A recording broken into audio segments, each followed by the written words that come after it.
Hello, everyone. This is Jim Okrasinski with your Week 8 and final screencast video. So, up on the schedule this week will be the responses to discussion board number 11. That is exercise 5.1. Talk a little bit more about that later in this recording.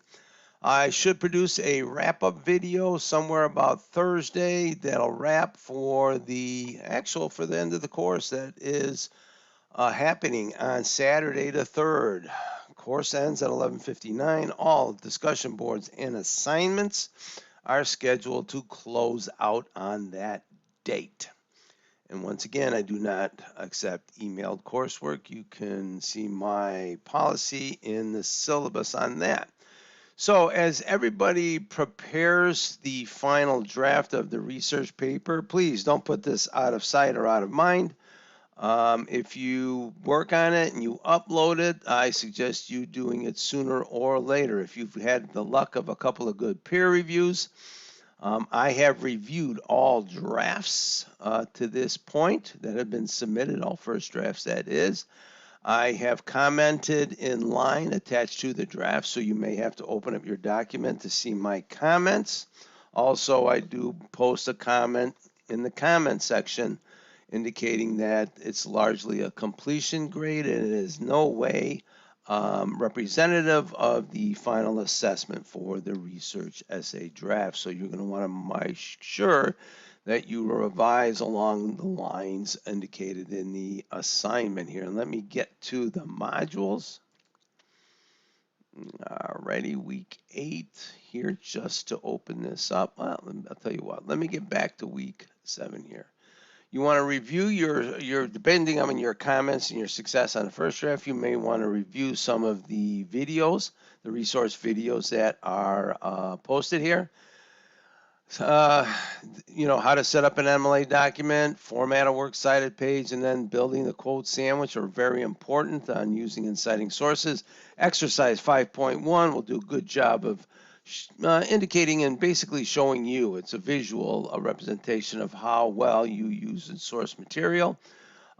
So you want to make sure that the final draft will meet all of the criteria. So basically it's the extension of, it's a larger word count, looking for 2,500 words. All of the MLA requirements are here. You're going to want to make sure that you do proof your paper and make some revisions there. I'll just emphasize some more resources here about using and citing sources, the 4 principles. So you want to refresh your memory here and make sure your final draft follows the 4 principles, whether it's beginning and ending point, introducing the speakers.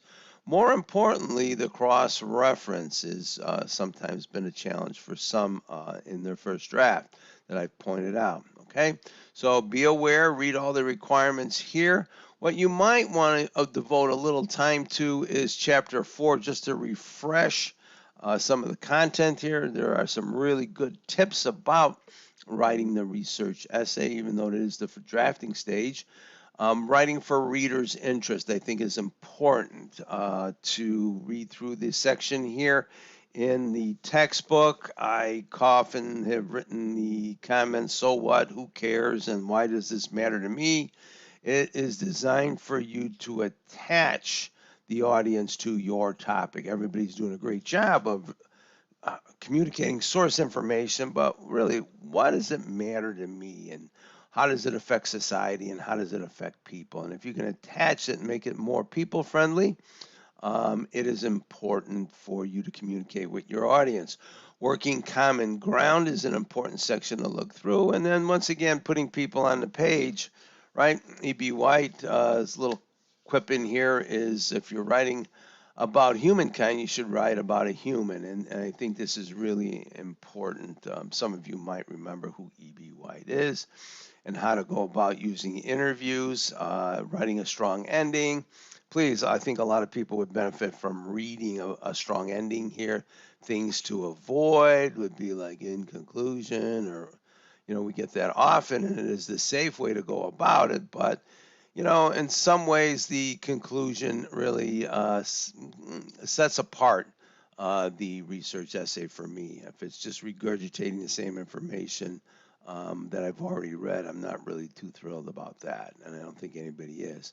One thing I would advise is writing with sources. I would skim through this and take a look at how to go about working with sources, especially handling quotes and the type of blending that's involved. And really, here, even Ballinger talks about the breadless sandwich quotation. Remember that this is just an active strategy in writing research, and all writing actually, being able to do something with source material. So I think it's important too. So he has some quick tips from controlling quotations too. This might be a good place to refresh before you submit that final draft. Remember, it must be a Word or PDF document for the assignment uploads for the final draft. All right. So I want to make sure everybody is aware to not forget to upload your draft. Once again, this is the last week of the course. I'll have the wrap video coming up in a couple of days. If you have any questions or issues, please send me an email. Good luck.